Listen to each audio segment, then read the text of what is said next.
Well, the man's insane. My experience with Nathan and what I know from Nathan is that if he says he's going to do something, he's going to do it. I think what he's doing is the most balls to the wall thing I've ever seen. I don't think anyone in wrestling has had the mindset that Nathan's had. I think he's a psychopath. But I think it's going to work out really, really well. My name's Nathan Black. I'm a presenter, performer, and somewhat comedy writer. The first chapter was 7 years ago. I went to Ring of Honor in Philadelphia and trained there for a few months. Decided, after kind of completing somewhat of my training there, to leave and come back and pursue a different part of my career. And then after 7 years, decided that kind of at the 11th hour I was going to go right back into it. The first steps of coming back after 7 years was just finding somewhere to go. Being here in Sheffield, I found somewhere just down the M1 in Leeds, found a school and just rocked up one Thursday evening, kind of creeped into the background and just put my listening head on and just got back in the ring, and that's where the kind of second big chapter of wrestling for me kind of started, was in the back end of 2019. COVID comes, boom, the school, just with every other school and show, the whole wrestling industry really in the UK, in the space of really kind of overnight, just ceased to exist, training included. For lack of better wording, shit. I was at home for 26 weeks. I don't even like being off work for a week. I get bored and I run around my head constantly and I do nothing but overthink. So having all that time off, time away from things that I love, which is wrestling, going to the gym, seeing my wrestling family, seeing my friends outside of it, it was just horrible. Once I decided to go back, and I mentally decided this is what I was going to do, there was just no way I was going to allow that idea to stop, global pandemic or not. So that was the point where I was like, okay, I've got to buy my own wrestling ring.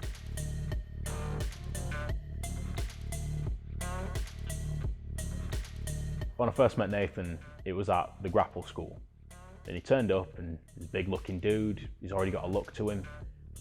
And you could see that he'd done stuff with wrestling before. About 3 weeks later, I get a message. So I've bought a ring. It's in Devon. Do you want to come get it with me? A good friend of mine who I've done bits of work with along the years, I gave him a call one day and I said, I know this is going to sound weird and I know this is going to sound crazy and you're going to say no, but I need you to not. I need to put a full-size wrestling ring in your warehouse. He said no, but with a little bit of arm twisting, 3 weeks later he had a 16 by 16 full-size wrestling ring set up in his warehouse. So thanks to Josh for allowing his arm to be bent slightly on that one.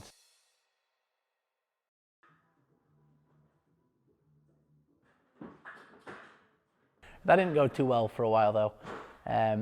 His insurance company got in touch straight away.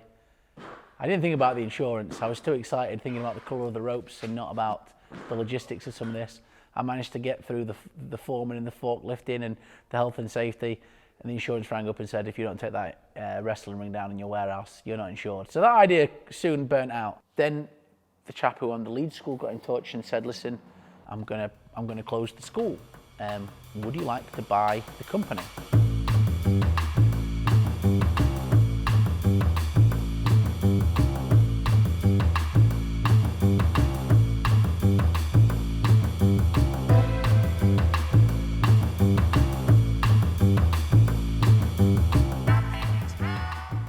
And it was at that point a decision had to be made, because you're going to take on a business, you're going to open a school or a facility, if you like.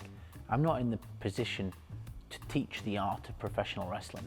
I'm a student, do you know what I mean? I am here to be trained and not to train others. The showmanship side, you know, the personality, the working a mic, the going through the curtain, that stuff, you know, with my other career, that comes naturally, I'm confident there. But this, in between those ropes, I'm in no position to teach. So if I'm going to do this, we have to find somebody. And that's where Liam Slater came in.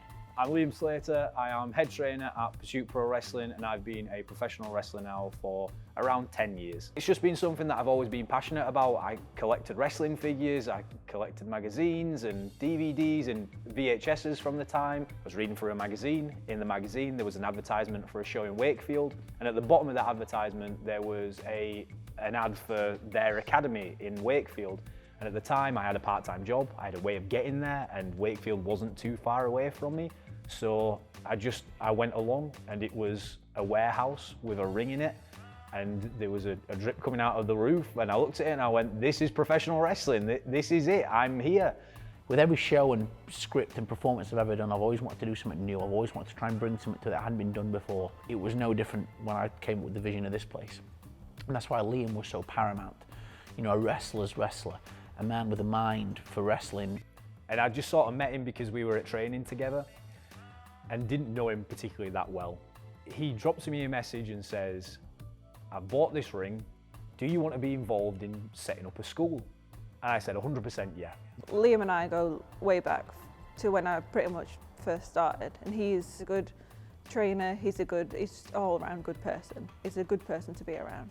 He's done a lot. He's wrestled guys that are in WWE, that are in AW, that are in Japan. You know, you're a certain caliber of wrestler if you've wrestled a Cody Rhodes. So getting him on board and kind of joining forces me with more of the providing the facility, and also being able to help with the performance side of things, the showmanship, the charisma, the energy, you know, that kind of stuff. But he's the pure heart of this place in some ways in terms of the wrestling, because he will be teaching the craft, and that is what is so important. So now not only had I got my close circle of people that wanted to train, a lot of the students from Leeds, I then had other schools that were hearing about what we were doing, asking if they would be welcome here, which of course they are.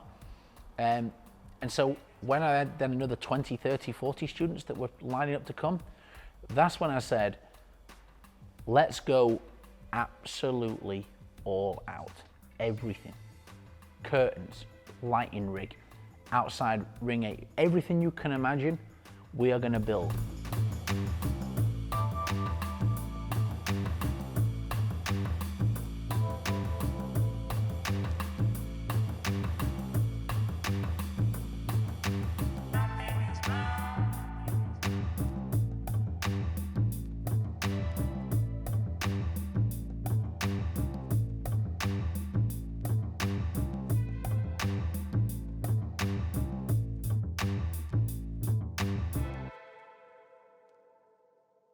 My biggest goal is to tour Japan, to move out there, live the rest of my life wrestling in Japan for as long as I possibly can, and go to the Ribera Steakhouse.